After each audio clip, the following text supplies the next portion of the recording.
Welcome, everybody, to episode 5 of Talking with Friends.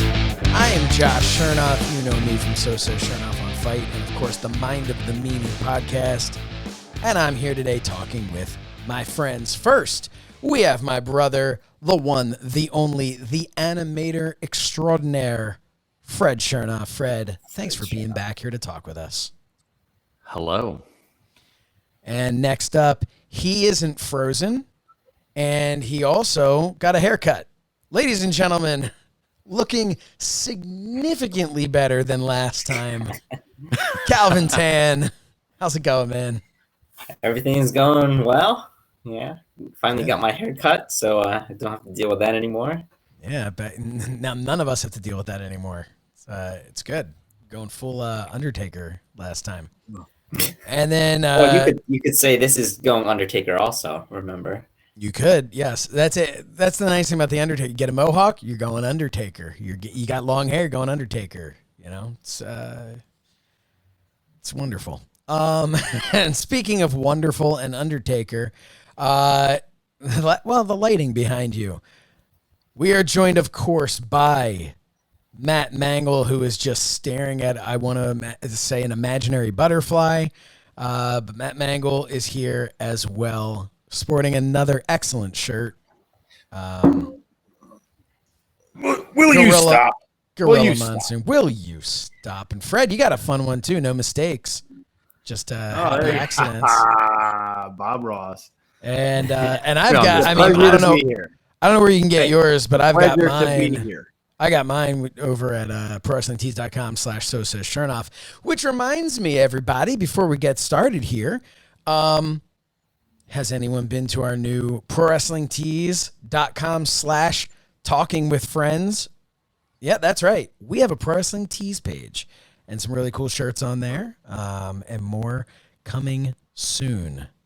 I can hear it breathing. So, guys, we're going to talk today about where we left off was the summer of 2002, summer of a lifetime, some might say.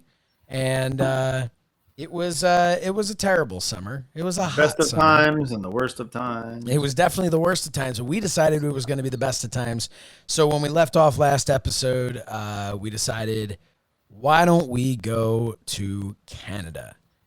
Why don't we, as our old friend Jack would say, why don't we just get out?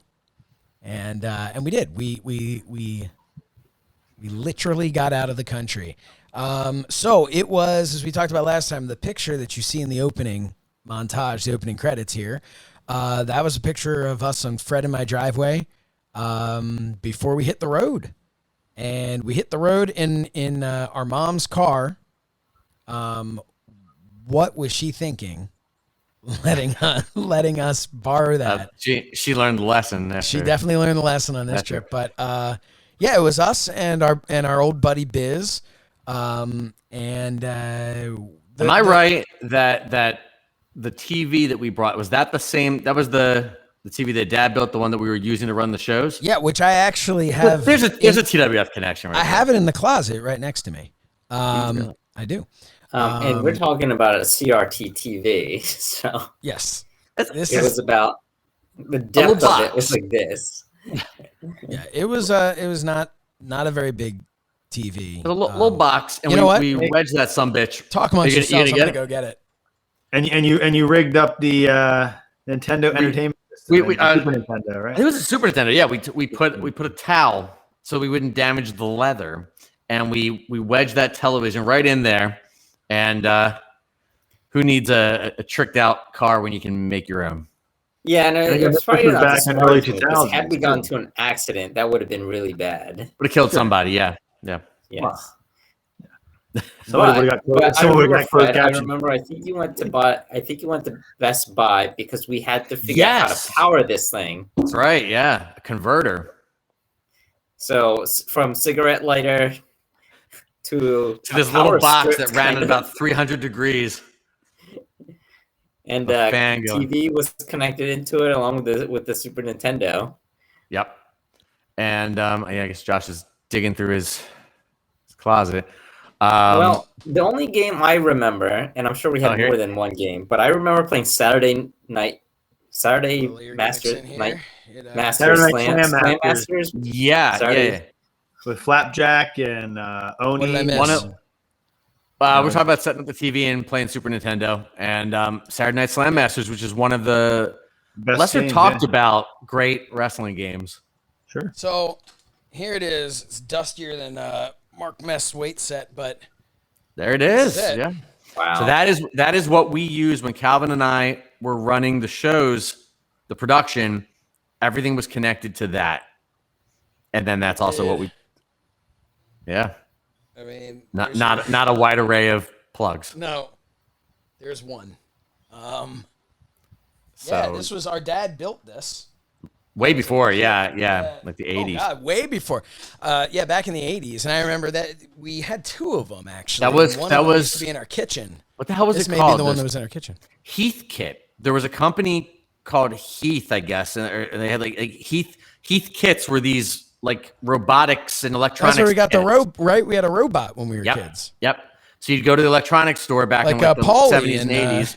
and Yeah. Paulie and you, Rocky. you get a kit, and you had to have like a certain amount of equipment, like a soldering iron and all that stuff, and you basically follow the instructions and build your own electronics for cheaper than what you would get them for if they were pre-built. So Dad did it as a personal challenge, and it has stood the test of time. Does it still work? I have not plugged it in. I'm actually sure it does because it's not like it took any damage. Over No, the I mean, years. there's no reason why it wouldn't. despite driving it around cross country and whatever. Yeah, I mean, I don't have any available outlets, so I'll get back to you guys next month.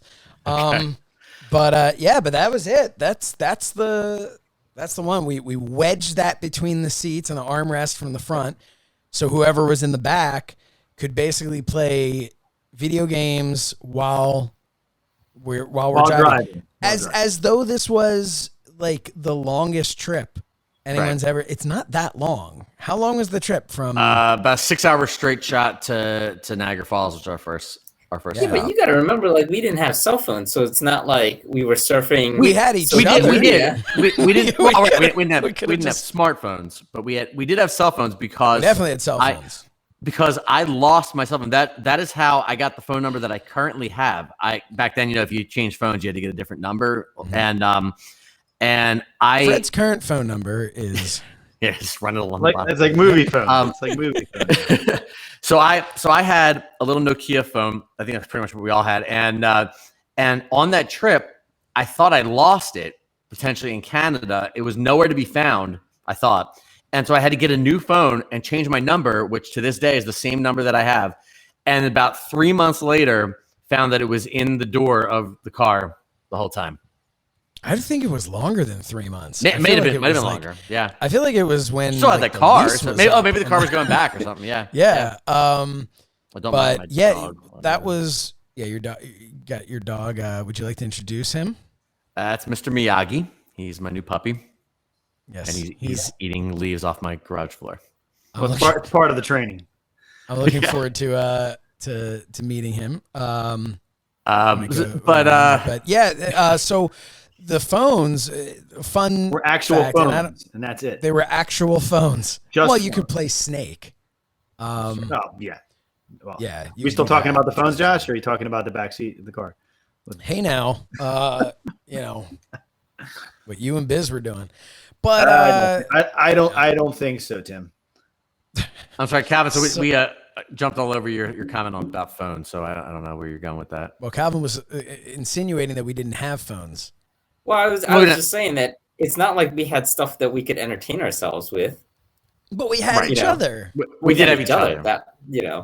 that was God the forbid we idea. talk to each other, Josh. I mean, No, but the thing is, when we were playing the video games on there, we were talking to each other. The entire time we were talking to each other and joking and laughing about the games we were playing. Yeah. So yeah, I mean, it was a lot of fun and definitely something that, I mean, if you peeked into the car today of a bunch of people who were, what was I, 18? I was almost 19. You guys were I just turned almost 21. 21 or yeah. Oh, you were all 21. I think all of you had just turned We left 20. the day after my birthday, I think. Okay, we so you went had just night- turned 21. For my Biz had birthday. turned- Yeah. Yeah. Because that was the thing that pissed me off because we went. Calvin was near 30 at that point, but yeah. The night of my birthday, we went to Fridays so that in Willow Grove so that I could get my first legal drink. 1 or 2 days later, we're at a Fridays in Niagara Falls where Josh is now able to legally drink and just blew up my whole spot. Well, I actually wasn't because the legal drinking age was 19. Okay, yeah, you're right. Because all of you were 21 and had ID that you were 21, there was just this, when I'm like, yeah, I'm 19, there was this assumption like, well, why wouldn't he be, right? Like, why wouldn't he at least be this age? But yeah, I was also a month away from being 19, so, God, those days are gone. But anyway. So in the front seat, while people were playing in the back, so we had someone who was assigned to drive. We were on a rotation, and someone would have to navigate. And I think there were like flawlessly. Oh yeah. There were GPS systems back then, some standalone systems, and Garmin. Yeah, we didn't have any of those yet. They had just started to come out. No, not like when you had it. I remember there's a quick side check here. A couple years later. Fred had one of the Garmin GPS little things that like would sit on your dashboard. Little sandbag would sit on the dashboard. Yeah, it had a sand scrotum. It sat on your dashboard. Yeah, and had a couple of things in the car like that. But we were driving down the shore, I want to say, and I don't think you were there, Fred. I think I had borrowed it, and we reached a point of the shore. You had only downloaded so many maps. You could only fit 100 megabytes worth of maps at a time. Yeah, we're like, well, why don't we go over here then? Which was really only like a 20-minute drive. But we get to a certain point, and I'm looking at the map, and I'm driving, and I'm like, the world's ending. This is it. It starts going. Well, the whole screen cut off, and it was just starting to get like this blackness was getting closer and closer. This abyss, if you will. This Chris Park. It's like in video games, they call that like the fog of war. Right, right, you can't see beyond. You can't see beyond. Yeah, well, that's when we drove right into it. But anyway, so before that, what I don't know how old our listeners are, but if anyone was driving back in the early aughts or born. Well, if you were born then, well, we've got a lot of someone was born in 2000 or whatever would not know from this. I don't think I'm talking about. Oh, okay. I'm gonna say no, they don't. I don't feel like they know. If you were driving and going on a trip of any sort in that time period, the high tech way to do it, which replaced the old folded maps in the glove compartment, was MapQuest, and you would go on and you would put in your destination and you'd print out the maps of where you were going. So when I planned this trip, and I did the bulk of the planning, what I had to do was plan point to point from we're going to go to the hotel. From the hotel, we're going to go to dinner. We're going to go to this activity, back to the hotel. Every single step of the way, I had to MapQuest it, and we had a folder full of MapQuest directions in order. So the problem was, the limitation of that was that I forgot to print like just a general map of the area of the cities that we'd be in. So all we had was the limited turn by turns. And if you missed that turn, or if God forbid we decided to change our plans, you're screwed. You're screwed. And that came to bite us a few times. Yeah. I do want to say we have about 25 listeners based on previous episodes from Canada. So hello. Hey, yeah. Oh, well, so for the people actually watching this, it would kind of look like Waze if you just did the turn by turn. That's right. But on actual paper. But on paper. Print it out on so no map, just actual turn piece left, of paper. Go 10.4 miles and then turn left at this road kind like of deal. An actual piece of paper, though. So and from dial-up internet, you'd have to go on there and print the, and they would abbreviate the directions. So the first problem we ran into, it was smooth sailing until we were approaching the border. We're getting around Niagara Falls, New York, and I believe Josh was navigating for me. Yes, I think, and told me. All I know is I can hear Matt Mangol's voice behind me. So yeah. Correct me if I'm wrong, but we'll get to that part later. It was something like you need to take the RT. You got to take the RT, and I had no idea what the hell he was talking about. Here's the thing. Roots. The map quest, this is something these guys have been ribbing me about for 20 years. The map quest at one point referred to right as RT. Also referred to the word route as RT. Or route. It got a little confusing. Or route or route, yes. It got a little confusing. And I don't remember which one it was. I think I would say you got to turn on to the RT, and you're like, what's the RT? And I'm just reading. I'm a very literal person, so I am reading this directly from the map, and I'm saying the RT. I don't have the ability to Google, what does RT on MapQuest stand for. I'm just yelling this, and it became a thing. So at this time, I remember if it's a direction, it has turn after it, Josh. Dude, I don't know. It was a very stressful summer. I was going through a lot emotionally.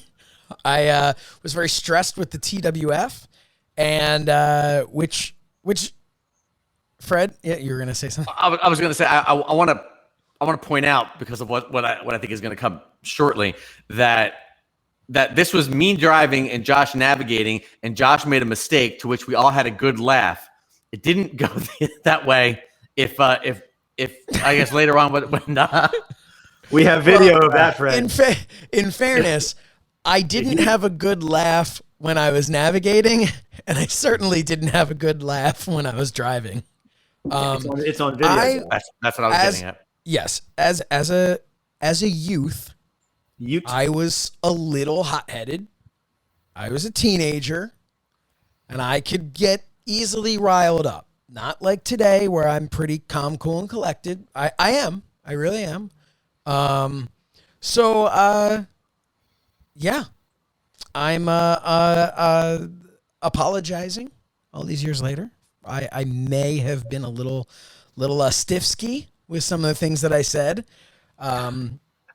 But so what got us at two different points of the trip, and I'm jumping out of order, but I don't think anybody cares to follow geographically where we were. But at 2 points in the trip, the same thing would happen when I was navigating for Josh. And what happened was the exit would be straight ahead, and to stay on the highway was off to the side. It looked like an exit ramp. So I would tell Josh, I think it was I told you to take the exit or something to that effect, and you went the other way because it looked wrong. So it's an understandable mistake. Also, and then back to my, go ahead. A little inside baseball. To this day, I am terrible at maps, and when it tells where, you're supposed to go and however many feet, like for whatever reason, I am just not good at ever being able to know where to go. I think it's just like instant panic sets in that I'm about to make a mistake. And then I usually course correct and end up making a mistake. But much like Matt Mangol did on the trip to Canada, when Matt Mangol missed an exit and the man stopped and just stopped on the road, not in the middle of the road, pulled off. Oh, no. Matt Mangol right now is, yeah. So here's the thing. We go, Mangol, we're like, you missed the exit. He's like, no, back up. He's like, guys, look for me. We're like, dude, use your mirrors. What the fuck? I don't know. I'm not going to use the mirrors. I'm not going to use the mirrors. I'm driving. I'm trying to back up, guys. I'm going to back up. The man would not use the mirrors. He wanted to do the all over the shoulder gimmick and wanted to look back and wanted us to be his mirrors. God forbid there's 6 eyes in the back. I got 2 mirrors. There's no backup camera. Oh, okay? But nothing bad could happen when you've got 4 other people. Hey, I'm raking the eyes right now. All right, listen. Oh, all right. We got there. I went in reverse about 60 miles an hour for about a quarter mile. I whipped around and made a turn. On a highway, the man's just gunning it on a highway, looking backwards, not looking at his mirrors. Yep, we got there. We got there. The ends justify the means, right? Yes. Calvin Tan. But that was no, Fred. continue. Oh, I was gonna say, but that was to my point about the MapQuest directions. The panic in each of these situations had to do with that. If you missed that turn and couldn't get back to the exit, we didn't know where the hell we were. Yeah, that's an important. That's important when we're talking about. Yeah, it's not like it would recalculate. Exactly. It wasn't like Mangol was just like, oh, we'll go to the next exit. And we're like, the Mangol incident happened in northern Pennsylvania, like in the northern Poconos, getting close to the New York State border, and we had no idea at that point. We were way beyond our area. In Montreal somewhere. Oh yeah, I remember we had to find like a McDonald's or something to ask directions. Well, we were trying to get into Montreal. That was one way. Oh. So here, this ties into wrestling. And the rude French people. Good job. I apologize if our listeners are French. They're probably nice, but the people there, not nice. Well, let's find out. Based on previous I wouldn't episodes. go so far as to say that, but hey, it does. You it didn't does go not into. look like Me and Biz went into the McDonald's to ask directions. we have a listener in Belgium. I don't think you can judge the entire population based on a couple people who happen to be working in the McDonald's. Yes, I said dumb. No matter where you are in the world. But so what happened was we did need to stop it sometimes. And it was usually always when Biz was driving. And there were times where that man would stop and he would ask directions. He'd go, excuse me, do you know where's the Days Inn's at?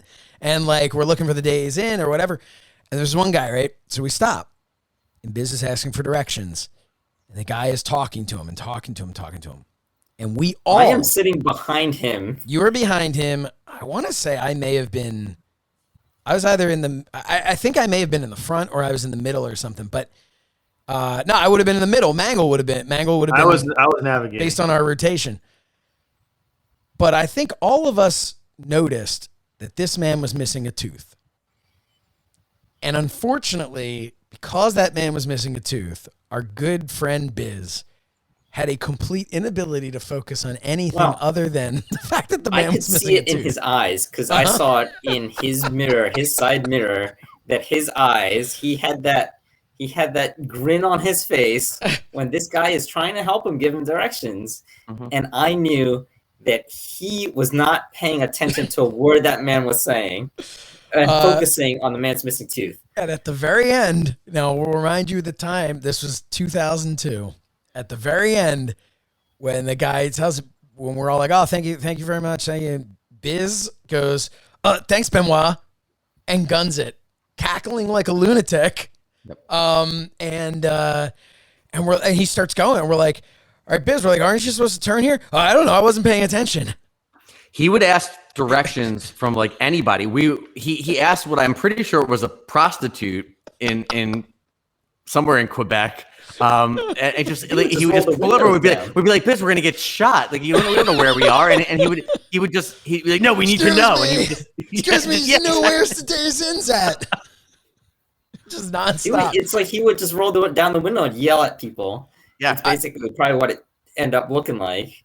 Biz was a character, and I say was because Biz has changed. We've all grown up. Biz has changed a lot in his life, but the Biz back then, we have videos, we have pictures and stuff, but without knowing him, it is so tough to really grasp the uniqueness of this individual, the way his mind was.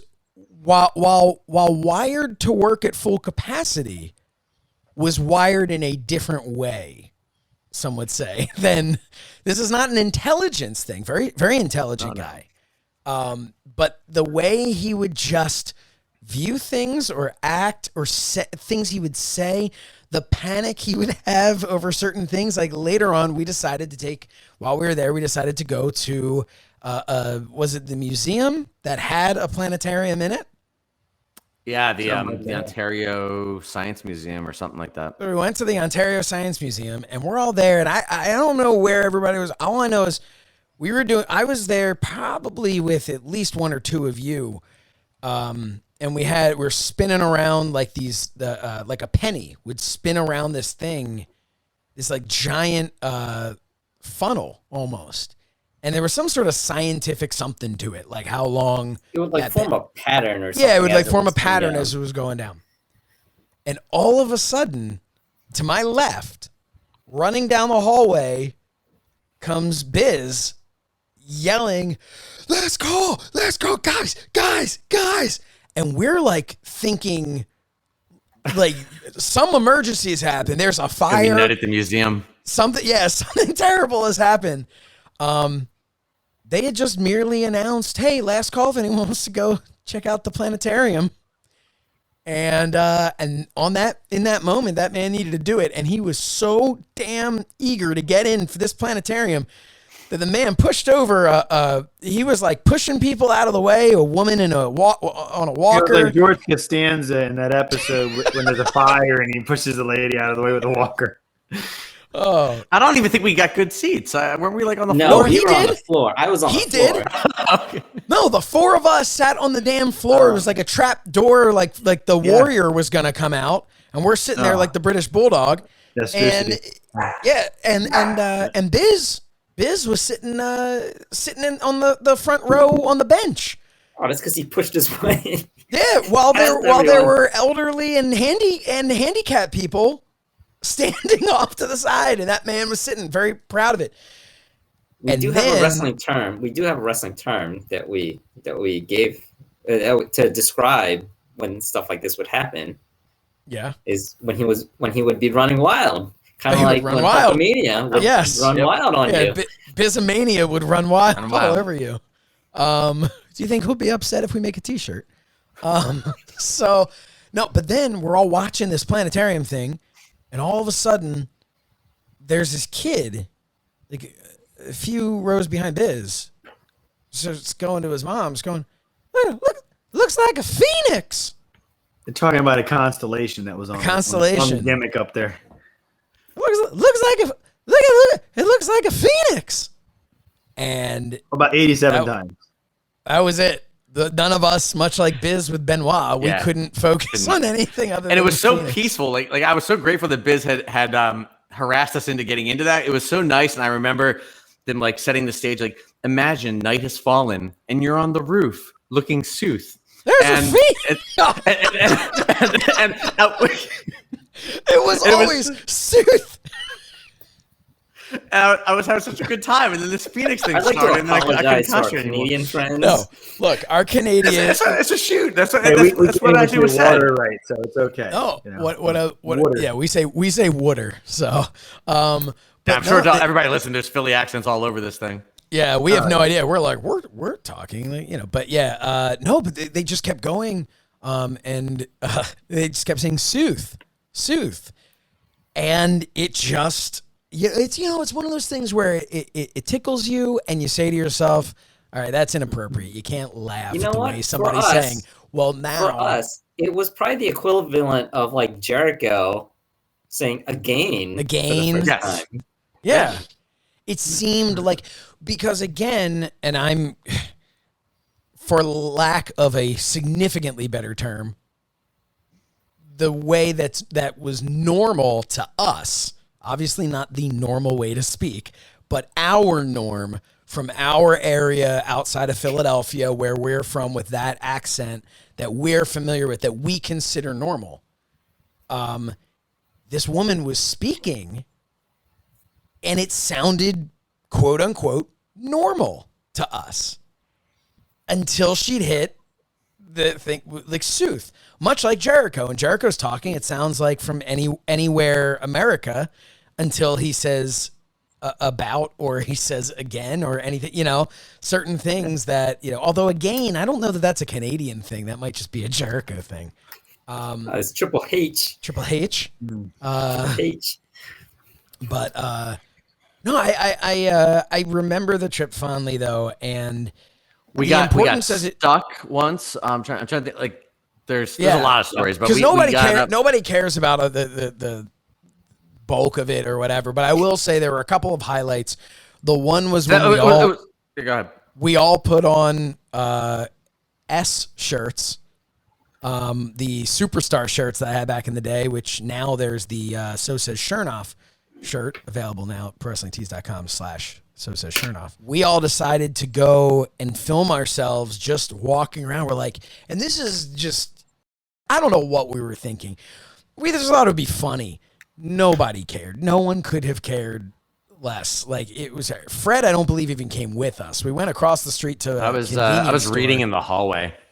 Yeah, with like there were like a bunch of kids there or something too. There was some sort of like, I don't know, some youth group, and I thought some of the counselors were attractive, and I was hoping they would just come wandering down the hallway. Well, I'm glad you brought it up because I was going to say you weren't sitting in that hallway to get fresh air. You were. In no. It was. I was positioning myself what kind for of what a man you were. I was sure they were going to come back, and they didn't. They locked all the kids in the rooms and said goodnight, and that was it. They're going to come back and they're going to be like, "Who is this guy sitting reading in the hallway? I should invite him in." We got to get to know him. Yeah, I got to get to know him and his probably also superstar shirt. So Calvin Tan, a memory from Canada. Memory would be that we got stuck in a parking garage emergency exit, thinking we were trapped in there. Sortie, yes. So who wants to paint this picture for everybody? Calvin Tan, you want to paint it? I'm not a good painter when it.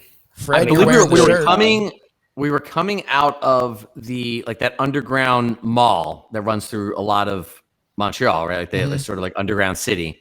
Yeah. And we were trying to figure out how to get out of there, and we couldn't find like a proper exit. And then I don't remember. It was Biz who I think it's Biz. When it started there, started yelling, "We gotta go, sortie d'urgence or something like that." Sortie d'urgence, sortie butchering d'urgence. Urgency, just like last call. Yeah. We did that, but towards the door, and then we went through the door. It closed, and there was no lock on our side. There was no handle. It locked behind us, and there was no door handle. You couldn't. There's no door handle. Which we realized that we had taken an emergency fire exit, and it said at the top of the stairs that if you open that door, it was going to trigger the fire alarm. And so we had to make a decision of whether we were going to stay there forever. But let's talk about the time in there. So right off the bat, one of my favorite parts, Matt Mangol. Otherwise, Matt Mangol, very mature guy, cool, calm, collected, very much on top of things. But in that moment, when that door closed and he saw the other thing that had the alarm, that man starts panicking. But he doesn't want anyone to know he's panicking. So he's just kind of pacing back and forth, going, shit, wonderful, great. Shit. Perfect. Nah, awesome. Great job. Nah, good job, Josh. I'm like, the fuck did I do? He's, no, good, great. And then he's like silent for a little. And then he hits us with the, dude, I got to call, check in with my parents at some point today. We're like, what? Mangle, how long do you think we're going to be here? Well, there was no signal in there either. It was all cement. No, that's the thing. There's no signal on our phones. Mangle's starting to panic that like it's going to be like 20 hours later and his parents have been like, we haven't heard from that yet. Like, what's going on? But like, and I kept saying like, guys, why don't we just open it? And everyone's like, well, you're going to set off the alarm. And I kept saying, it's like, well, so what? And it's like, we can't set off the alarm. It's not an emergency. I'm like, it's an emergency. We're stuck. If the alarm went off, we were going to run for it. But which also made no sense because the thought, when you really break it down, we got locked in a thing. It's an emergency exit. We can't get out. So if the alarm goes off and like and everybody's going like, oh, the police is going to come. The police will come. And it's like, but if they came, we go, well, look, we thought this was an exit and the door closed. So I was like, the alarm's not an issue. It's not, and then eventually I guess you convinced us. So after about 10 minutes, that felt like an hour. We decided, probably even less than that. We decided to leave. It's probably like 2.5 minutes. We decided to leave, and we're ready, like all like whispering each other, like, all right, we just got to run for it. And we have no idea what's on the other side. And we opened the door into the lobby of like a hotel. And I wish that we could get that security camera footage as we come creeping out, like we've been underground for a year, and like we're adjusting to the light. And I did notice that door was busted. Yes, that is true. Calvin was like, it's busted. I don't think it's right. The alarm did not go off. We go there. We all instantly start checking our phones. I know I'm poking fun at Mangle, but we're all instantly checking our phones to see if we have service because in those 2.5 minutes, I'm sure at this, all of our parents were sending up, flares to try and find us. It was like, this is the thing. We were outside of our country. And I love Canada. It's one of, especially the city of Toronto, one of my favorite places in the world to go. I think But also we're out of I the could be- country, and there's this constant correct like me. worry that, especially there, because people not everybody spoke English, and it was a little Correct me if I'm nerve-wracking. wrong, and like obviously there was like little things like the West Virginia trip or something like that, but for the most part, this was the biggest trip that like any of us had ever done without like a school or our families or something like that, where we're like on our own, and we chose Where to we're the go to a adults. different and we went Right. to a different country, so we Yeah. didn't ease into this whole independence thing, and No. it was a lot. No, but you know what? We needed. I don't. Don't let facts get in the way of a good story. So I don't know if this is exactly in order, but I do know that, man, did we need a good nightcap after this? So this reminds me of the drink. Matt Mangol, do you remember the name of this drink that you and I decided to go down? We were in the hotel and we decided to go down and grab ourselves a drink. Vodka ice. Vodka ice. That's what it's called. Vodka ice. So if you cut off the end of vodka, so very much, so not like a Smirnoff or a Shernoff, like the shirt I'm wearing. But we thought that was our thought. We're like, okay, well, this is going to be like a Smirnoff ice or something. Cause none of us have ever been big drinkers, from all the way from, like I just don't care for it. Calvin, I think, will literally die if he has too much. Man, it's just straight up allergic to it. You ever want to see Calvin get plastered, have him sniff a beer? That much of it. That's it. Man's just his Used to body. sit there when Calvin was 21 before the rest of us, and we'd go out to dinner, and he'd sit there with like with like a, what do you call it, Smirnoff Ice or one of those kind of drinks, and he would be nursing the one drink and just be like, we'd come over like, Kevin, what's going on? It's been a fun night. The newsflash for everyone: I am the oldest one here. Yes, Calvin He is is. I know most people are who are watching this are going, "Oh, Calvin, I wonder if maybe one of them babysat him when they were younger." No, Calvin is older than all of us, but that son of a bitch found the fountain of youth. Because if you're looking at that picture in the beginning and going, "Wow, they just photoshopped a current picture of Calvin in with that picture of them from 2002," no, it's just Calvin. Yeah, so Calvin is older, but at this point, like we'd said before, everybody was 21. I was 18 and almost 19. So, but yeah, so Mangol and I got this, and apparently vodka ice was not like. So here's the thing: we don't really know what happened, because all I know is we woke up the next morning. I do not remember going to sleep, and there was still a decent amount left in our bottles. And we were just, I don't know if we were just really tired, but it kind of became just a running thing of the vodka ice. And, what happens in Canada stays in Canada. Yeah. Vodka up. I'm going to see, now that I can, I'm going to look up and see. Like a vodka ice. Vodka. Yeah, like Well, back they then it probably was changed like, the recipe by now. That was 20 years ago. So back then, like the drinks for when you started getting into drinking of age and stuff like that would be like Mike's Hard Lemonade, Mike's Hard Lemonade, sure. Smirnoff Ice. I think wine now you coolers. have like hard seltzers now, which is kind of what the thing is now. Yeah. Mm-hmm. There was I can't find it. I don't know why you were looking that up. There was we had breakfast at this place in Toronto, in our hotel in Toronto. We were at, do anybody remember the chain we were at? It was like Travel Lodge or something like that. it wasn't the Cylinder of Sin. It was a different travel lodge. Oh, God. I think it might have been, but we were young. We weren't staying at the finest establishments, but we were staying somewhere outside of Toronto. It was like north of the city, and there was a restaurant in the hotel, so we get breakfast there. And one morning, Biz ordered brown toast. Brown toast. So they bring him wheat bread toasted with butter and everything, and he looks at it and goes, "Excuse me, this is not what I ordered." And the guy comes over and he's like, I remember the waiter was very cool and like talked to us every day and all that. And he's like, "What's the matter with it?" And he's like, "You ordered brown toast," and he's like, he explained that what he wanted was white bread toasted until it became brown. So toast. So again, when we say that man thought of things in a different way. Yep. Yeah, that's very similar to how, say, like one of our children would describe something. Right. Yeah, there was Oh, that. did we ever say why we decided to go to Canada?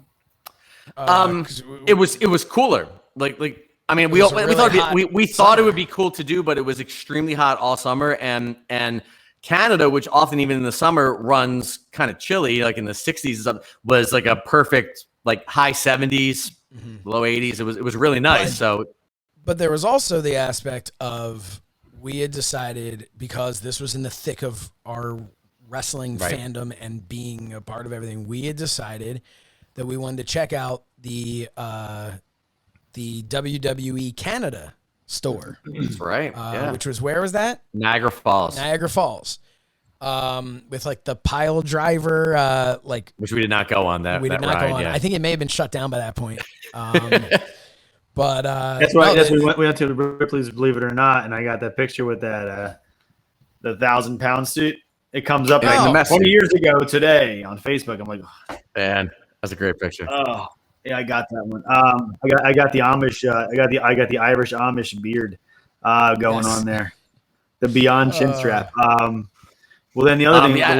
Hold on. We're sitting at Fridays. Just hold on a second. We're sitting oh, this there. is in the very beginning. That was our first night at Niagara Falls. Yeah. To say the area was posh would be a lie. Kind of grungy, kind of like That's the appeal of Niagara Falls. It's a tourist trap, and it's but Canada, charming in its way. gleaming, shining like as if it's heaven and you're in hell. But we're sitting there at Fridays. We get our food, all that stuff. We're sitting there. Power goes out. All right.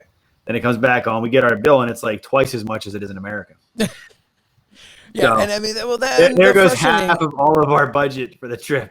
And I know Fred was hot about the fact that we went drinking. to what? Oh, About I the was gonna drink. say You were hot about the drinking fact at that we went to Fridays. Why was I hot But about we that? were, because you didn't want to, because we go to Fridays every day, pretty much. This is the kind of thing I would like to do, though. Like, I don't know. I Well- thought you were hot about it. It's possible. I'm not sure. He might have been half hot. But I mean, Maybe it was half hot. we didn't Maybe a realize quarter. that everything Maybe a there was quarter. everything there was super expensive because it was a tourist trap. It was not. I must have been. You know what? I must be mixing it up because of the drinking thing. Yeah, Yes. you were hot about the And drinking then- thing. And then the other part was we were going to the parking garage. I think it was the first hotel. We're driving around, couldn't find Yeah, any so parking we went to Niagara Falls for the evening, and then after dinner and going to WWE Canada, we went from there, got back in the car, and drove the couple hours to Toronto. I think that's We're driving around the parking garage. over the stinkiest body of water. Remember that? Yeah. Lake Ontario. Lake Ontario smelled. How do you remember these things? It was Well, bad back then. the QE whatever highway goes around Lake Ontario between Niagara Falls and Toronto. Yeah, dude, We've done it many times. at Yeah, this but point. I still only remember Well- about. I've lived in my neighborhood for over half a decade, and I only know like 2 street names. So, you know, We met a couple characters along the way. They don't know it, but we know it. There was a guy in some kind of a lumberjack vest and jorts meandering around, like scoping out people's cars in the parking garage. We dubbed Canadian DeJesus. we we- didn't dub him we- anything. we- Matt Mangol dubbed him Right, you- Canadian DeJesus. Yeah, is that And guy? then, That guy right down there. A day later, Shotgun Jimmy, who would cross the street at about -1 mile an hour, hold up a lighter. So Shotgun Jimmy was a weird one. And Yeah, then this he'd was a walk- dude. Yeah. He's walking down the street. We're all parked, and again, like we don't, we're in traffic, and he would just come out there in a way that you would like expect him to be like asking for, like to come like to each window, like asking for a donation Panhandling. or something like that, like panhandling. Yeah. But the dude instead, like Mango said, he has a lighter, like a little Bic lighter, and he's lighting it, and he had a cup. Didn't he have a Dixie cup? Yeah. With Yeah. with Yeah. the bottom cut out, and he's just doing it, looking like he's shooting people. Shotgun Jimmy. Which doesn't age well. It wasn't good then. It wasn't good then either. It's the people in the car going, "What?" Yeah, and then Biz saw him as a great guy to ask for directions. And then we also went to the casino, Josh, where you ran out of money. No, Wait, that was Fred you ran out of money. allowed- That wasn't me. Fred That was in ran out of money. That was in Well, Montreal. you had to eat something. And Remember that, Josh? I always have to eat something.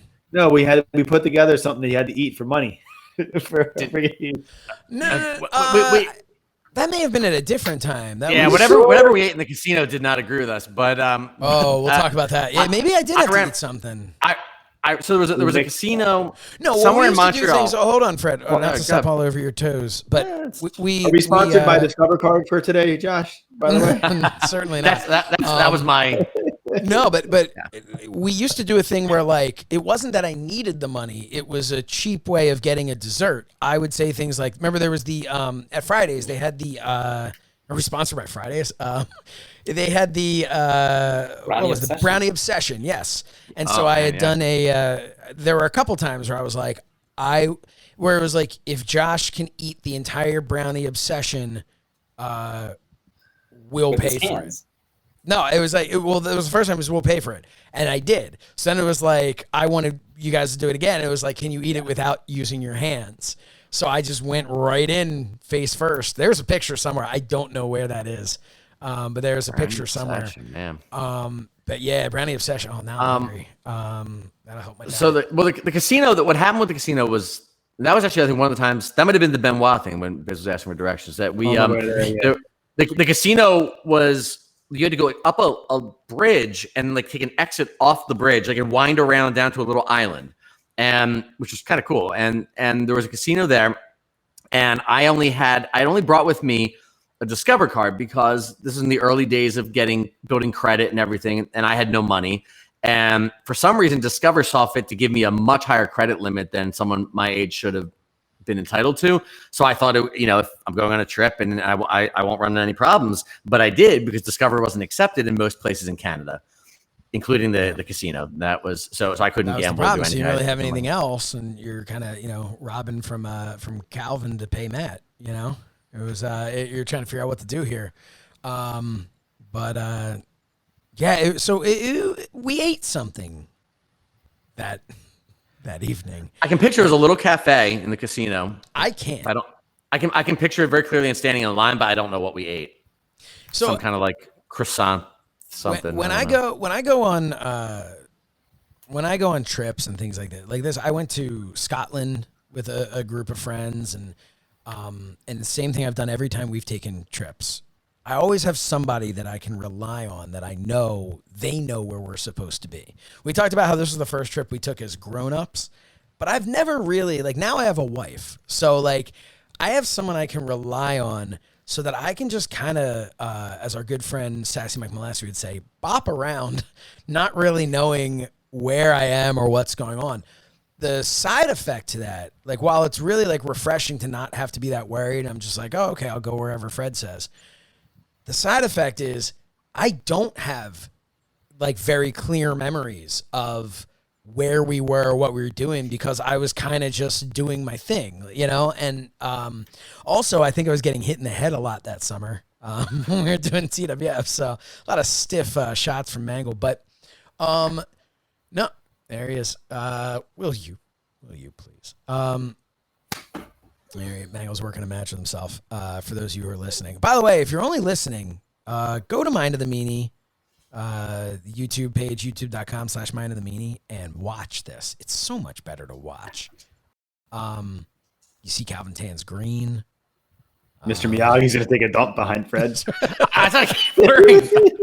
Oh, God.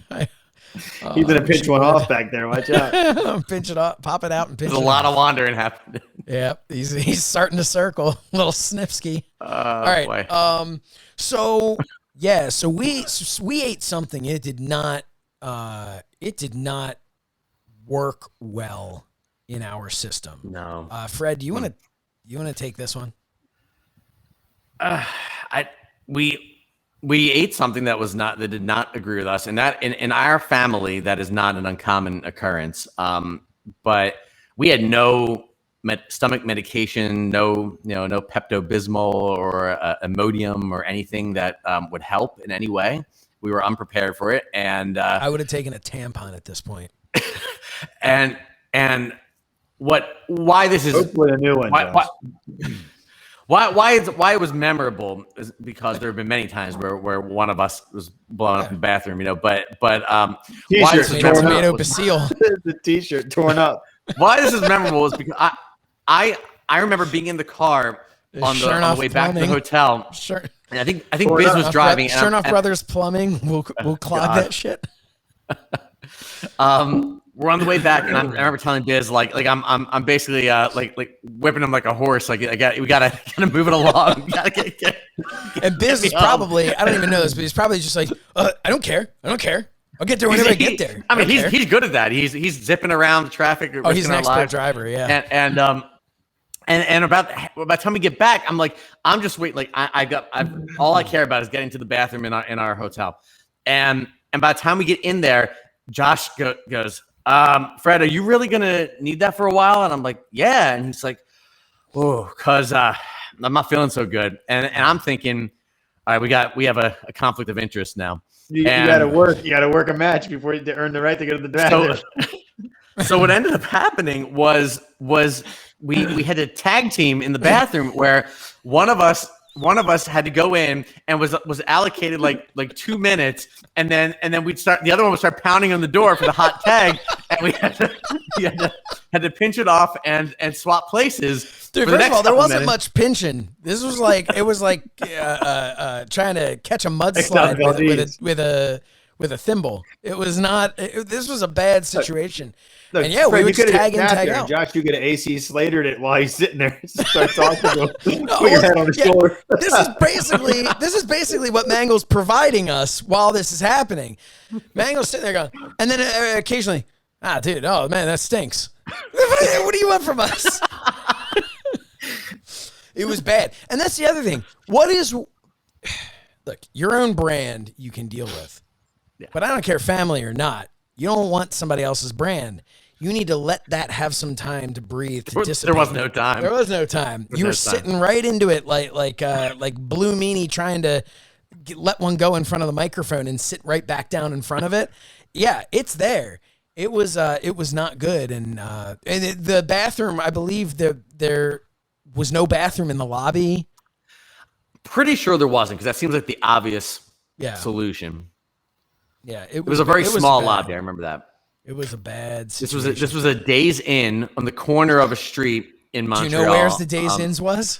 So if anyone's from that area, maybe you know what we're talking about. I don't even know if it's still there, but yeah. And if you were a police officer around that time, we've got a bone to pick with you, because we were driving our mom's Lexus, okay, an SUV, very nice car, pride and joy, favorite child. No, but we're driving this car. Our mom was kind enough, naive enough to allow us to take it. But we were not the kids who were gonna go and joyride. We were taking very good care of this. No, but we were gonna stick a TV in the middle. We were, but with a towel. With a towel to respect the leather interior. Now, you toweled the crevasse. We parked in a. They had a little parking lot there. It was like a little lot across the street, I believe. Almost looked like a little city lot. Yeah, a little city lot. Come out the next day. Somebody had hit the car. Parked. Never occurred to us someone might do that. But there's a note. We go, oh, wow. Okay. It was a cop. A cop hit the car, left a note. Unfortunately, it was another country, so there was nothing you could do about it. Because our mom actually tried to, contact everything. Deal with the French-Canadian insurance. Yeah, it didn't work, but that was a pain. Speaking of Subway. pains, before we get that, I was going to say, speaking of pains and in the hotel. So as young people would, we're flipping through the channels, and I want to say there was some static thing. Or something was like, we thought it was Macho Man or something going on. But we decided to cross Biz up. We ordered something, and he watched it, and he thought one guy was killing another guy, but in fact, he was just expressing his love. I'll leave it at that. Horrible. Just hand it off my dog before any accidents. Nice. You don't want the dog to be there when you go potty. There are no mistakes, Fred. There are no mistakes, Fred. Yeah, just happy accidents. Oh man. Well, yeah. So from that not so happy accident with the car, so let's talk about Subway. Now, Biz's parents owned a Subway, and we loved to go to Subway at the time. Subway was better back then. Biz did not want to go anywhere near a Subway. He would take pictures in front of a Subway with a thumbs down. Like he hated Subway because he had to help his parents work at Subway. And we promised we wouldn't go to a Subway. We promised. But one place that we did want to go was to WWE's headquarters in Canada. Which I don't think exists anymore. No, old Bison Tower Head. doesn't The exist. Bison Head. Old Bison Head. We wanted to go see old Bison Head. Carl DeMarco. So we went. So here's our thing. Like this was very. And when I said before with like wearing the shirts, like this is like DX invading WCW. Like I don't know what we thought we were doing, and we weren't trying to invade. We were just like, it's this like idea of just like we'll go in and we'll just if you act a certain way, they'll let you in, right? What were we going to do once we were in there? We're going to pitch the TWF as like an offshoot to the WWE Canada. Like we had no plan. No plan. We just wanted to basically go in and walk around and take a picture of ourselves and be like, we had a vision that like we're sightseeing, so we're going to go around and like we're expecting for WWE. Was it WWE at the time or WWE? It was WWE because I have a WWE Niagara Falls T-shirt. So we're expecting that WWE Canada headquarters is going to be like a building that they own, and there's going to be a big lobby, and there's going to be pictures of all your favorite wrestlers, and we're going to get pictures in front of those. We were expecting the northern version of Titan Towers. Right. That's what we were expecting. And we got really excited. It was on the MapQuest directions, and we got very excited when we finally got there, and we saw like a corporate monument with the different tenant names, and the WWE logo was on there. And then we found out that it was not their own office building, that they basically just rented maybe a floor of some building somewhere, and there was a security gate. Yeah, and we didn't have an appointment. But we're like, there's got to be a way to get around here. There's got to be a way. So Biz is driving at this point, and he is determined he's going to find a way. So the man drives 2-3 blocks down the street, right? Exits the parking lot, drives 2 or 3 blocks down the street, sees another office building, pulls in, finds a janitor emptying the trash can out front of the place, rolls the window down. I'm like, Biz, what are you doing? Excuse me. Do you know how to get to WWE Canada? And we're all like, Biz, what the? Biz, we're not here. We're down the street. This is another place. And he's like, guys, excuse me. Do you know how to get? And the guy did not speak English. So now Biz is like, whatever. And he's like, he's all pissed off because he's trying to get us for all our dreams to come true. And we're telling him to let it go. We're like, dude, it's fine. We can't get in. It's no big deal. And he's all pissed off, right? Rewind about 3 days earlier, maybe even more. I think it's actually the beginning of the trip. The very beginning of the trip. Yeah, I don't know how many days. So WWE Canada was on our way. We had just left Toronto. We're on our way toward Montreal. So I guess it's about the halfway point of the trip. So maybe 2-3 days? 2 days before or something. Yeah, something. Okay. Mm-hmm. Fred had mentioned earlier, we talked about the weather being particularly hot for Canada, but particularly hot in general in that summer. I had gotten a screw top little drink of milk. How would you describe it? A chug. It was like a chug. Like a 12. Little cafeteria type plastic container. But plastic one. Think like a muscle milk, but it was just milk. It was just regular skim milk, like to drink. I don't know why. We talked about how great my stomach was. But so I drank probably about half of it while I was driving, and I put it down in the door the little pocket by the door at the bottom of the door. Pocket. The what? The map pocket. And I forgot about it. So fast forward now back to this with Biz. We're now in the parking lot. Biz is parked. We're telling him, we're like, dude, you can't do this. This is a completely different building. This is a completely different street. This is, for all we know, we've crossed over a county line at this point. You can't just ask this guy. And I made the mistake, and we're all telling him, he's getting pissed off. I said, Biz, this would be like going to Subway and ordering I can't remember. It was from Fridays. It was a dish from Fridays. It was the one I used to get all the time. I don't remember what it was. It was some sort of like pasta dish. Do you remember? It had like... Oh, yeah. Like a chicken... it's not important, but I just, I don't know. Somebody Googled the 2002 menu of Fridays. But I basically said to him, it's like going to Fridays and ordering a... You're going to Subway and ordering... Going to Subway and ordering this chicken whatever from Fridays. It's not there. And that man goes, we're not at we're not at Subway, and stomps his foot into the side of the car. Mind you, our mother's Lexus. Kicks his foot. Explodes. Well, we didn't know that yet. No.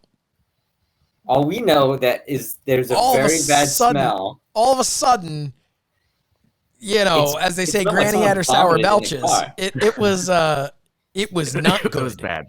It was not good. It was rancid. It was horrible. And we're all like, all of us are just instantly like, what the? And then Biz is like, I didn't do anything. We're like, Biz, what did you do? I didn't do anything. We're like, you did something. And that's when we discovered I had left that milk there. So now he's blaming me. It became my fault. I'm like, it's my fault for leaving the milk there, but never in a million years did I think somebody was going to stomp it. You're going to curb stomp my milk in the... Yeah, kick the lid off of it. Kick the lid off and went everywhere. So we had to stop somewhere to get napkins to clean this up. And the first place we see is a Subway. And that's where we went. And he was so pissed off. And he had to clean it up with Subway napkins, which... Poetic justice. To keep in mind, it's no longer really liquid. No, it was hard. It was terrible. Because it curled. So it was. I mean, we're basically able to clean it up and get the smell out, but it was like just yogurt left on a heater. So coagulated. So angry. Any other story that you remember, other than when we filmed ourselves hanging out in the hotel while Fred tried to sleep? Other than that. Well, we did see a couple wrestlers, did we not? Or one wrestler on the way back. Titan Towers, yeah. On the way back, we decided we're gonna go to Titan Towers. So we scrapped one part of our trip because we were burned out. It was a lot of traveling, and we were having a good time, but it was it just been a long summer, and Josh and I were arguing about a lot of things, to put it nicely, and Biz was very depressed. He was going had been going through a breakup, I think, not that long before, and was still kind of we were having a good time for the most part, and we didn't want to push it too far. So it was in the MapQuest directions. We were supposed to be spending a night at Lake George on our way back down through upstate New York, and we decided to scrap that and make a stop in Connecticut. Well, Stamford, Connecticut, and we did, and we tried to get in, and they would not let us in into Titan Towers. But while we were standing outside, we're like, we're seeing if we could get a tour. Oh, whatever. They wouldn't let us in. They were smart. But while we're standing outside, all of a sudden, a car pulls up out of their garage area, stops at the stop sign.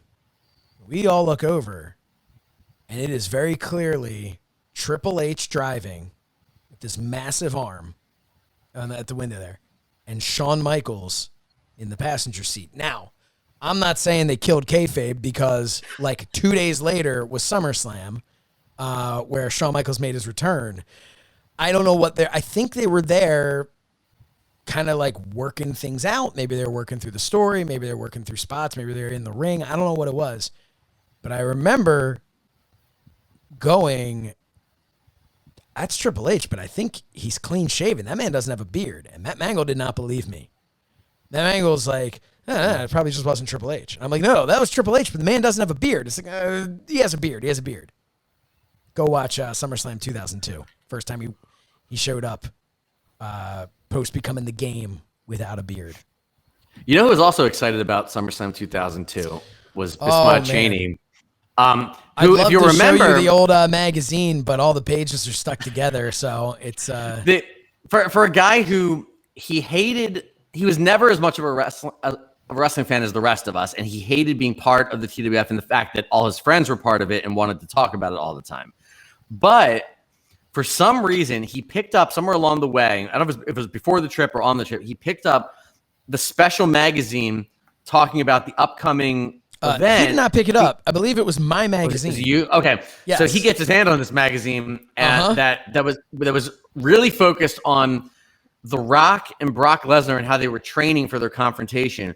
And much like a toddler, he read the same thing over and over again the entire trip in the car, anytime he wasn't driving or navigating. I would have more compared it to a young teen and their first Playboy. Because the man was not so much reading as he was just staring at the pictures of like Brock in an ice bath. And The Rock running upstairs and all that.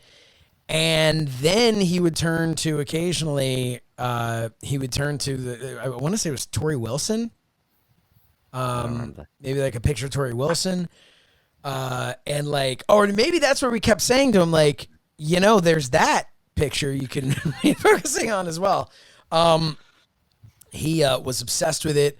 By the time we arrived back home, that book that magazine was well read. It was well read. The cover was off. It was not cared for.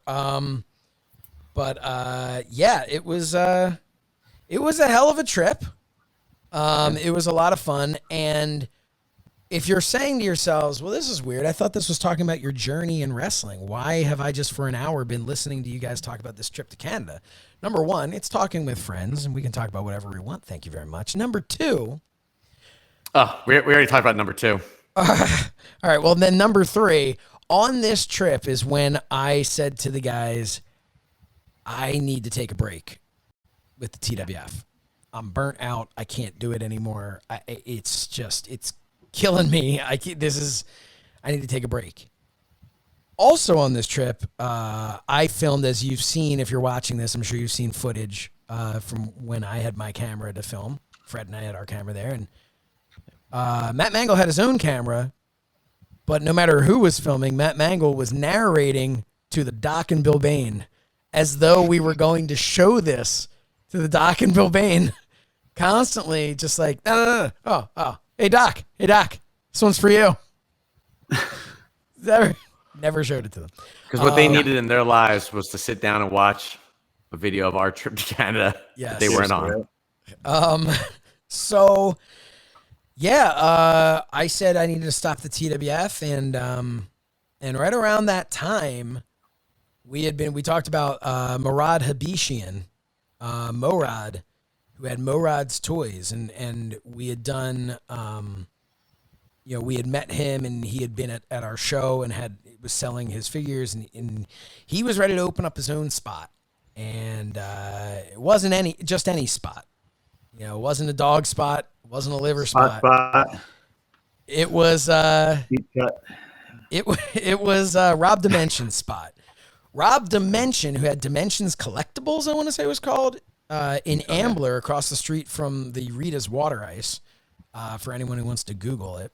There was a little shop there, and Rob Dimension sold like Yu-Gi-Oh cards or whatever, and some wrestling stuff, and that was it. And Rob Dimension was very tight with Steve Carino. He was PWF, with the PWF, and we talked about that. That was, who I had gone to, and we talked about that a few episodes ago, available in the archives.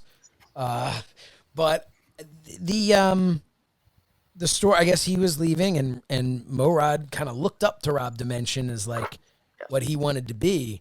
So he got that lease, and Morad started his own store, and we were in there talking to him at one point, and he's kind of like, hey, when are you guys coming back? And he's like, yeah, I always wanted to run a thing. And that was when, from my saying I need a break in August of 2002 to a conversation, I want to say in September or October, maybe, with Morad. Morad basically was like, well, what if? Because remember, I had a license. I had a license with the State Athletic Commission.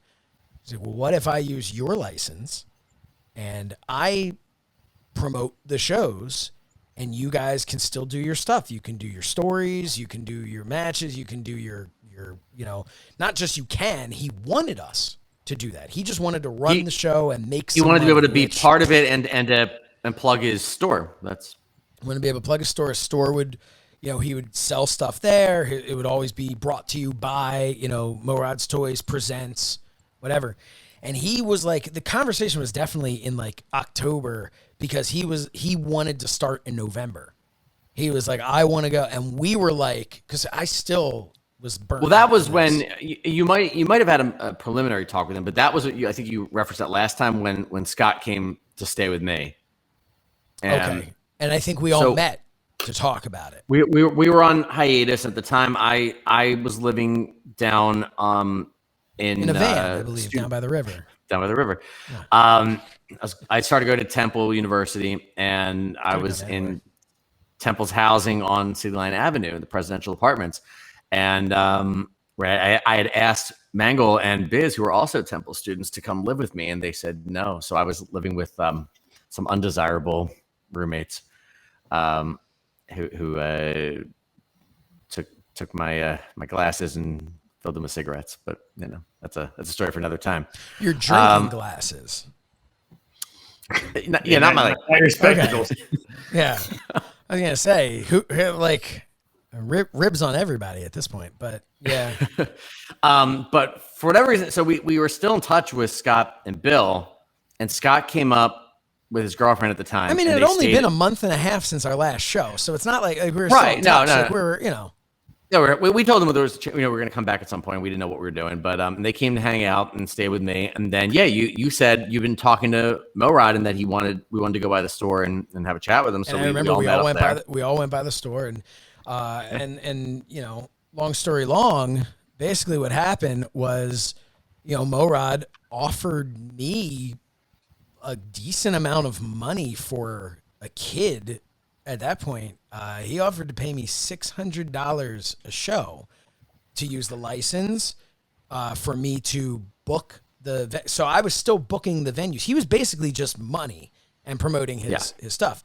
Gave me $600 to do all of the stuff I was doing before. Now, some people would look, if you really broke it down, to book talent, to write the shows, to do the graphics on the stuff, to use my license, to wrestle, all of these things together. Some people might look at that and go, 600 is not a lot of money. When you're 19 years old and the best you have is to go for a hot dog and a handshake at some independent promotion and wrestle, that was like, I had just signed like a WCWS contract, that was huge. But I took it very seriously too, and it was also a fun thing for guys like, I know guys like Mangol, because it was the first time Mangol was going to get paid to work for the TWF. So it was going to be maybe $25, but I think you actually got a little more than that. So I know there was a little bit of a gap, because Morad paid. You got paid in Morad. Yeah. So you didn't get paid when I was running it. Never got paid. All right. Never got paid by Mr. Morad. Hey, it's all good. I enjoyed working, so it's fine. Yes. For the love of the game. Yeah, but I was a champion, so whatever, it's fine. What I was going to ask. So Murray wanted to run right away, and we decided to give it a little more rest.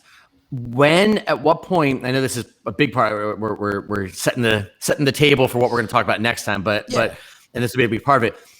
When did it come up, and whose idea was it to go to look into TV? That was mine. That was my idea. I had noticed that little promotions like this new thing called Ring of Honor were on Channel 48, but a lot of little promotions were on Channel 48.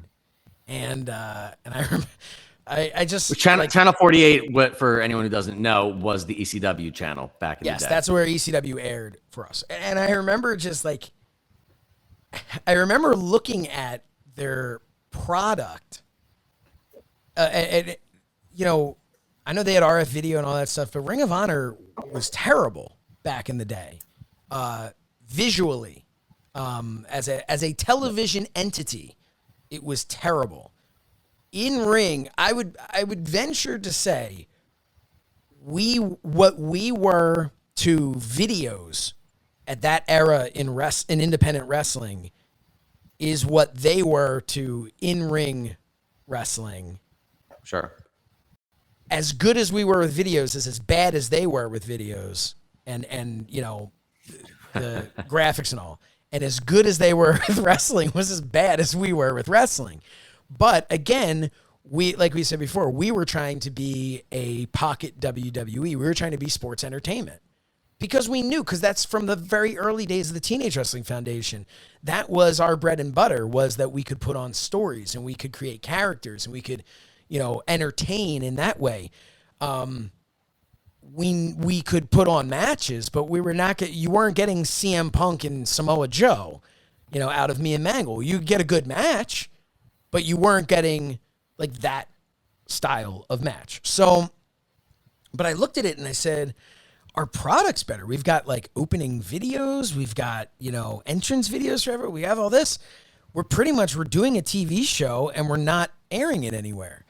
And a lot of the time too, I was a little bit burnt out and just kind of wrap things up to set the stage. But I was burnt out from everything that we had done, but I was also, from an ego standpoint, it's a tough thing when you look at yourself. When this was my life, my whole life was wrestling, and I felt like I had peaked at 16 at Beyond the Grave, and we've talked about that many times. I was always chasing that feeling, and here you are at 19, which felt like 20 years later from 16 to 19. That felt like decades.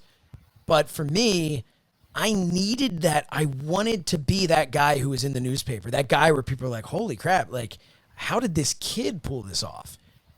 And to me, I was just like, what can I do to make people go, holy crap, Josh has still got it. The ability to just randomly do something that no kid should be able to.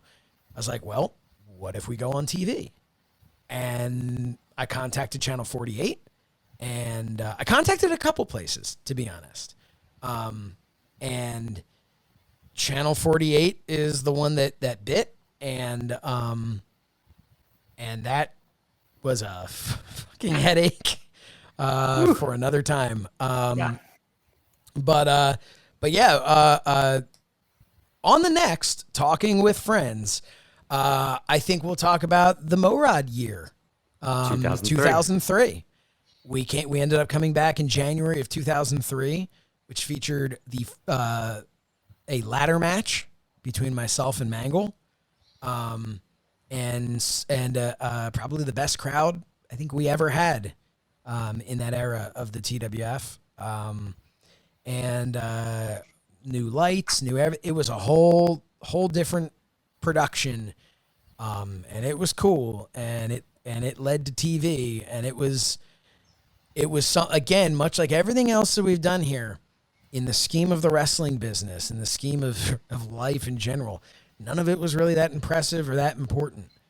But when you look at it from where we were and who we were, it was another really incredible milestone for this thing that started as a bunch of kids, you know, wearing airbrush t-shirts because we didn't have wrestling gear, you know? So it's, I think this gets into a fun story, an interesting story. And this is where some names come in and Sure. things kind of expand from there. But gentlemen, anything else? Some closing thoughts, Calvin Tan, closing thoughts on everything we talked about in this episode. Just that if you are ever in the situation where you can take a road trip with a bunch of your friends and you don't have that much responsibilities, that you should go do it. Yeah. Because, out of, you may have some frustrations on the trips and stuff like that, but all those make memories, and those memories you'll never forget, and you'll get stories out of them, and, it'll just be something that you'll always remember. So if you ever have that opportunity, I encourage you to take it. Very well Nowadays, said. if you make a wrong turn, the car will reroute. Well, Yes. It'll be far less stressful than it was, and you can play every Nintendo game ever right there on your phone. well, it was a great time period. And I'm glad that we did it, and it was something unique that just kind of came out of nowhere. But I miss those times. It was different. I think all of us kind of something comes up and it spurs a memory. Now that's almost 20 years ago. But the fact is, where my phone is right now. Anyway, but take a trip with your friends. Put your effing phone down. Yeah. And other than just maybe one time a day checking it, don't even run the GPS off of that if you can. Just put it down. Take 2-3 days. Let the trip happen. F the phone. All right. You might get some cool things out of it that last for a long time. So I think everyone's so absorbed by this, forgetting they're going to miss stuff here on their phone. No, put it down and just interact with your friends and go and do something. It's a great point because you know who you're not taking that We trip didn't have with? that All the stuff. people on Twitter. Yeah. Be with the people that you're with. I mean, God, that's a good lesson for every day in general in life. But yeah, it was really, and then Fred, we'll get to you, but it was, I look back on it again, like we talked about, I was very stressed out.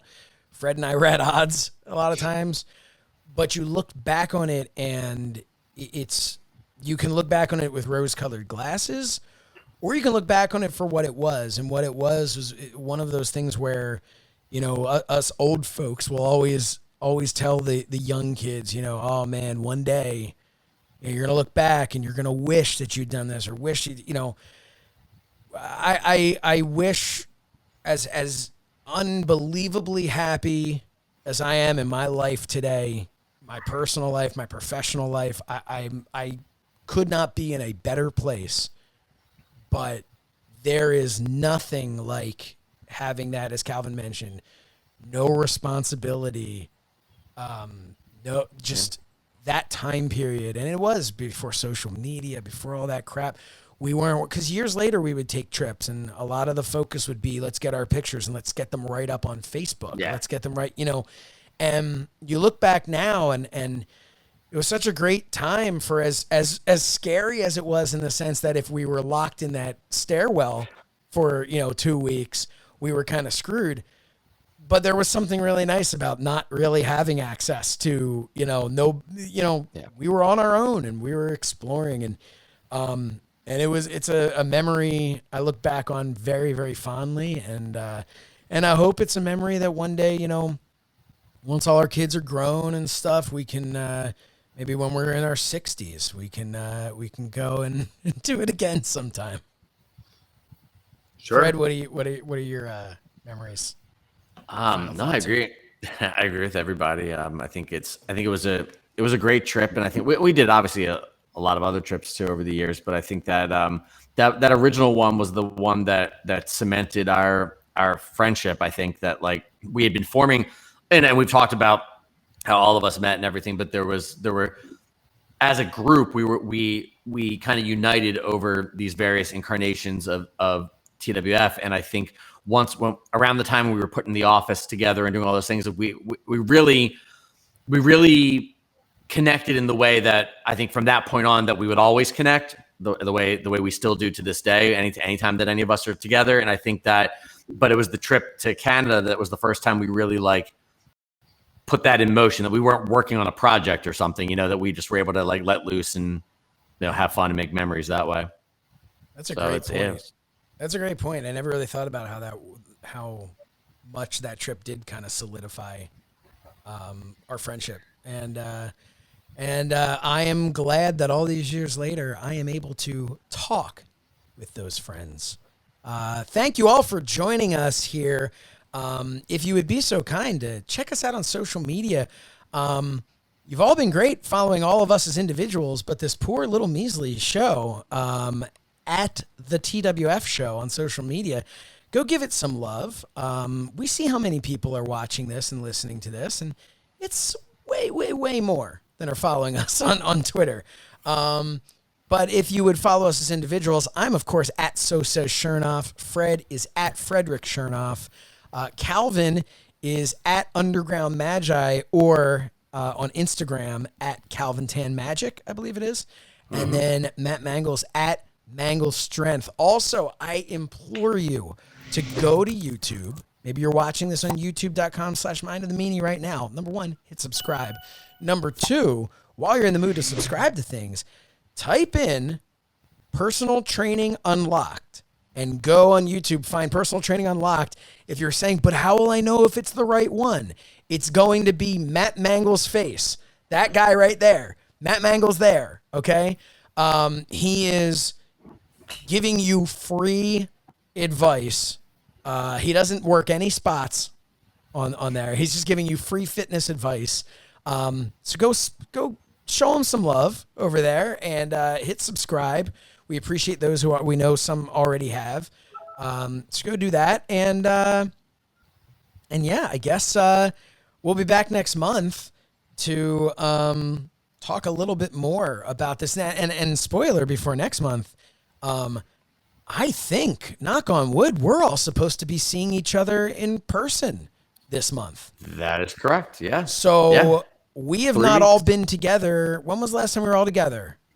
My wedding. So November of 2019. 2019. So we have not all been in the same room with each other since November of 2019. But hopefully by the next time you see us on here, we will have all been in the same room together. So again, social media, follow us on social media so you can see that picture. Because we will take our phones out for that one moment when we're all together, just to take that picture to post it to social media. For Matt Mangol, for Calvin Tan, for Fred Shernoff, I am Josh Shernoff. We will see you next time that I get together and spend some time talking with friends. Bye now.